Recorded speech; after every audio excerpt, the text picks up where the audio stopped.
All right, this is the Somahas, and today we're going to look at, or tonight, I guess I should say, see the windows over back there. The windows back there are a little bit dark, so it's nighttime out there. We're not in winter just yet, but it is nighttime.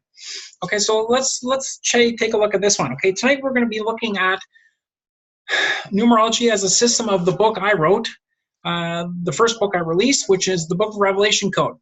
So we're going to look at a bunch of different things. And what we're going to look at, page 1, 11, 22, and perfection number 7. So on page 1, we have the Book of Revelation, and the specific word that we're going to look at is code. So what is code? Code in scripture, such as the Book of Revelation, as well as other revelations of religious natures and some non-religious natures which should be informed and looked upon, is code is generally cryptic in a form of what is known as twilight language. It's a language that is built upon the nature of allowing some to access and some to be diluted. Some to be accessed and some to be diluted. Some to be left in the dark and some to be enlightened even further, or spread the message, or so they can seek not clairvoyance, but clear thought on the process. So that is code. So the Book of Revelation is a code. If you understand the fundamentals of seven churches, spirits, stars, as the 7 chakras, now you're in for the big one. Because then what? As a Kriya yogis understand, when you unlock those 7 notches along the spine, then you become what? Liberated. More importantly, what is liberated? Become a lord or lady. What's more important than a lord or lady? Someone that is what? Deathless, baby. Yeah, now we're talking. So that is code, okay? And that is a principle of this whole Book of Revelation that talked about in the dream. If you go through my book for quick things, or I mean, heck, I can give you the book. You want to buy a copy? Send me, shoot me what you think the value is for it. It can be as much as you want, and pay for shipping, and I'll send you off a book. But essentially, giving it away for free. Or if you want to do the same thing, shoot me to drgrescz@gmail.com, PayPal. Send me either an money transfer to that email address or a PayPal to that email address, and I'll shoot you the digital copy of that. But essentially, what we're talking is 7 churches, baby, are the 7 notches along the spine. And when you open those, big things happen. Okay, so that's code 1, page 1. Now we're going to look at Revelation, the Book of Revelation Code, page 11. And what it says is, the revelation of Jesus Christ, which God gave unto him, to show unto his servants things which must shortly come to pass. And he sent it, signified it to his angel unto his servant John, Revelation 1:1, okay? Who bear record of the word of God and of the testimony of Jesus Christ and all the things that he saw, Rev 1:2. Blessed is he that readeth, and they that hear the words of the prophecy, and keep those things which are written therein, for the time is at hand. And this is the secret. The time at hand. I'm not talking about judgment. I'm talking about any time I can give you that shikari, baby. So when you hear the inner calling, there are masters, there are siddhas, there are gods and goddesses that are giving shikari mudra. When you feel the time is at hand, I'm not talking about the end of judgment when you hear that bloody trumpet. I'm talking at any point in time, you should either drop when you think you're supposed to drop and do a hatha posture because you may get that siddha, siddhi, I should say, or you may want to do sit and drop and do pranayama. You may have the urge to do a jaw opening because I'm forcing that jaw opening and I just cracked my skull for you. You may even notice that it's time to do third eye. So what do? Drop, man. What is more important? Look at the last night's the last systems video that I talked about on the mind farts that affect wealth. Because while I want you to make wealth, you can always make wealth. What you can't have again is this body. If you die, you're gone. You get one life. One life. So if you want deathless, when you hear that call, drop, because it's more important than wealth. You can always make wealth. You can't make another body. You get to live again, but that's someone else. Yogananda, thanks, baby. Okay, so we'll go on to page number 22. 22 is another bad boy. We have, he that hath an ear, let him hear what the Spirit says unto the churches. To him that overcome will I give to eat of the tree of life, which is in the midst of the paradise of God. What again is the tree of life? Not the book of life, but the tree of life. That tree of life is that spine that goes from the cauda equina in the coccyx, moves up through a system of trunks, the cauda equina, which looks like little at the base of a tree, really big, right? That's the spinal cord.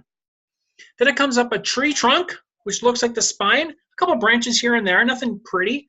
And then it goes to the brain. The brain looks like foliage, beautiful systems, changes where light photosynthesizes, brain neurons mix and match, axons fire, all that kind of fun stuff, right? So we'll tell you, that tree of life, how do you taste it? How do you get it longer? Tantras, baby. Cunnlingness. Sure, some tongue pulling, that kind of thing. But yeah, don't cut it. Not too smart. But sure. Do that again, you taste it. If it's sweet, drink it. If it tastes bitter, spit it out, baby. So again, that's the Soa Mahas. Let's take another look. We did 1, 11, and 22, but we forgot to do the perfection one, which is 7.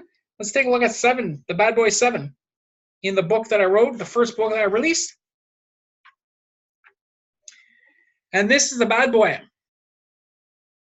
You gotta guess what the bad boy is on page 7. You should get the book, but here, I'll read it for you. Through meditation, symbolism, work brought to life by Carl Jung. Who's Carl Jung? This is the duality of psychology. The two masters, we won't even call masters, we'll call them the two fathers of psychology. Carl Jung and who? Our sex guy. Who's our sex guy? Come on. I don't even know. Why? Because my field is in what? Mysticism. No, really, come on. Who's the psychologist of the sex? Should I ask my mom? Should I ask Bill? Her husband. Not Pavlov. Pavlov's dog. Who talked about Pavlov's dog? I can't even remember the guy. The guy is so unremarkable. Why don't you shoot me an email and tell me who I'm missing? Anyways, Carl Jung is the mystical, and the scientific guy is who? I'm going to take off the earphones. I'm going to ask my mom if she knows to see how bright she is and I'm not. Mom? Name the top psychologist.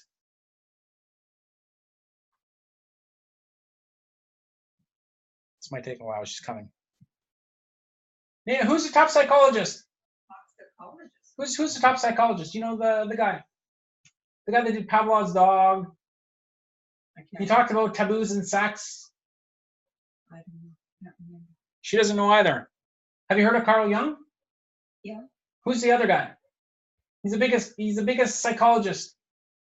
Yeah, I know, but I can't think. Well, that's a mind blank. That's okay. Thanks, Mom. That's what we think about science of psychology. So the mystical guy is a little bit higher. Carl Jung is a little bit higher. A book he wrote is called Symbols. And in it he talked about synchronicity. So synchronicity is a system of what? How the mind plays into cosmic consciousness and totality. So the mystical aspect of psychology is that what? Science is what? Is a part of, sure, mysticism, but things like numerology, systems like astrology, systems like what we call synchronicities are not delusion. They are enlightenment, and they are what? Systems of balances based on the principle of union with source.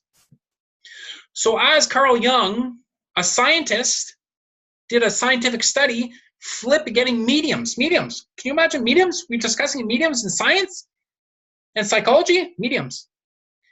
They flip 25 cards and they guess before flipping each card accurately 25 times upon 25 cards flips. more than mathematical chance. So what does that say? One of the leading psychologists, understands mysticism, whereas I can't even say the name of whoever invented Pavlov's dog, but I can name Pavlov dog. How's that for a bad boy? Thanks, Carl Jung. So again, the Book of Revelation Code is Dr. Andrew Gersician, known as the Solomahos. Is he insane? Or is he insanely critical? Or is he critically insane? Or just critical?